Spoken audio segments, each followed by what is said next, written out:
السلام علیکم، welcome to my channel کہانی سنو میں آپ کا خیر مقدم ہے۔ ہماری آج کی کہانی ہم نوا تھے جو ایپیسوڈ نمبر 3۔ گھر کے سب لوگ ناشتے کے لیے اکٹھا ہوئے تھے اور ظہر کو صبح صبح لیکچر دینا یاد آ گیا تھا۔ بچہ پارٹی، تم سب اتنی رات تک جاگتے ہو، سب کے سب بیمار پڑ جاؤ گے۔ ہر چیز وقت پر اچھی لگتی ہے، کھیل کے وقت کھیل اور سونے کے وقت سو جایا کرو۔ ہاں بھائی جان، سمجھائیے ان شیطانوں کو، مجال ہے جو میری سن لے۔ خود تو سوتے نہیں اور رات کو شور مچا کر ہمیں بھی سکون کی نیند نہیں سونے دیتے، ندا جلے بھنے انداز میں بولی۔ پوری بچہ پارٹی اب خاموش تھی، سب کو لگا کہ اچھی کلاس لگنے والی ہے۔ ندا نے آگ لگانے کا کام جو سنبھال لیا تھا۔ جانے بھی دو ندا، بچے ہیں اور بیچارے روز تھوڑا ملتے ہیں، اتفاق سے کچھ دن کے لیے اکٹھے ہو ہی گئے ہیں تو کھیلنے کودنے دو نا، فاخرہ بولی۔ اس ایک لمحے میں بچہ پارٹی کو بڑا پیارا آیا فاخرہ آپا پر۔ سب کے دل میں لڈو پھوٹ گئے کہ کوئی ان کی سائیڈ لینے والا موجود تھا۔ اظہر اور ندا کی بات بھی ٹھیک ہے، بچوں نے تو روٹین ہی خراب کر لی ہے۔ ارے بھائی، کھیلیں کودیں پر وقت کا خیال بھی رکھیں اور اپنی صحت کا بھی۔ اب یہ پھوڑنے والے صفدر ماموں تھے۔ بچہ پارٹی سمجھ چکی تھی کہ آج تو لیکچر ڈے ہے۔ باری باری سب نے محسوس انداز میں کھسکنا شروع کر دیا۔ سارے آہستہ آہستہ بھاگ نکلے اور بج گیا کیف۔ ماموں صفدر، ماموں اظہر اور ندا خالہ نے سارا لیکچر کیف کو ہی دے ڈالا اور وہ چپ چاپ سر جھکائے سنتا رہا۔ کیف، مجھے تم سے کچھ پوچھنا ہے، ساتھ سنجیدگی سے بولا۔ پوچھو، وہ موبائل پر نظریں ٹکائے ہوئے ہی بولا۔ پہلے تم وعدہ کرو کہ میری بات کا برا نہیں مانو گے اور مجھ سے کچھ چھپاؤ گے نہیں، ساتھ بولا۔ وہ اپنے موبائل فون پر کار ریسنگ گیم کھیل رہا تھا۔ ساتھ کے انداز نے اسے بتا دیا کہ وہ کوئی خاص بات کرنے آیا ہے۔ اس نے گیم بند کی اور ساتھ کی طرف متوجہ ہو کر بولا، تم جانتے ہو میں تم سے سچ ہی کہتا ہوں، ہم کیا تم اور ماہم ایک دوسرے کو پسند کرتے ہیں؟ سعد نے اس پر بم پھوڑا۔ اس سوال کی امید تو وہ خواب میں بھی نہیں کر سکتا تھا۔ اس سوال کی وجہ سے وہ چہرے کے تاثرات نارمل کرتے ہوئے بولا۔ وجہ یہ ہے کہ اگر تم دونوں کے درمیان ایسا کچھ نہیں تو ایک دوسرے سے فرینکس کم کر دو، کیونکہ سب لوگ تم دونوں پر شک کر رہے ہیں۔ سب کو لگتا ہے کہ تم دونوں کا چکر ہے، تم دونوں خواہ مخواہ میں بدنام ہو رہے ہو، اور اگر واقعی تم دونوں ایک دوسرے کو پسند کرتے ہو تو اپنے قدم پیچھے کر لو۔ اچھی طرح جانتے ہو کہ تمہارے گھر والے کبھی ماہم کو نہیں اپنائیں گے۔ تم ماضی میں ہونے والے حالات سے واقف ہو، تم نے ماہم کے بارے میں سوچا بھی تو تمہارے گھر میں فساد پڑ جائے گا۔ سعد ایک سانس میں سب بول گیا۔ ہمارے درمیان ایسا کچھ نہیں ہے، ہم بس اچھے کزنس ہیں اور کچھ نہیں۔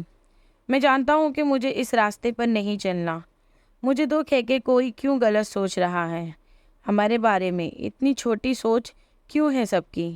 اس کا لہجہ افسردہ تھا۔ کل رات تم دونوں کا اکیلے جانا اور ایک دوسرے کو زیادہ وقت اور امپورٹنس دینا سب کو شک کرنے پر مجبور کر رہا ہے۔ آج صبح بھی احسن تم دونوں کے بارے میں پھوپھو ندا کو فضول باتیں کر رہا تھا۔ تم تو پھوپھو ندا کو جانتے ہو، پورے خاندان میں مرچ مسالہ لگا کر پھیلائیں گی اور ایک بار بھی یہ نہیں سوچیں گی کہ وہ جس کے بارے میں بات کر رہی ہیں وہ ان کی ہی اپنے بھانجا اور بھانجی ہیں۔ سعد کے لہجے میں واضح پریشانی تھی۔ شاید تم ٹھیک کہہ رہے ہو سعد، لوگوں کی سوچ کا ہمارے پاس علاج تو ہے نہیں، اسی لیے ہمیں خود ہی محتاط رہنا چاہیے۔ کیف پوری طرح بات کو سمجھ چکا تھا، وہ نہیں چاہتا تھا کہ ماہم پر کوئی اس کی وجہ سے انگلی اٹھائے۔ رات کے وقت صدف کے کمرے میں بچہ پارٹی گرلز یعنی ماہم، عنبر، صدف اور کومل بیٹھے تھے۔ دنیا جہان کا فیشن ان کے زیر موضوع تھا۔ کومل بھی سیل پر بہت ساری makeup videos download کر رہی تھی۔ بیٹھے بیٹھے صدف کو تجربہ کرنے کی سوجی، وہ میک اپ میں کافی ایکسپرٹ تھی اور اس کے ہاتھ میں صفائی بھی تھی۔ بس پھر کیا تھا، برائڈل میک اپ کا ایک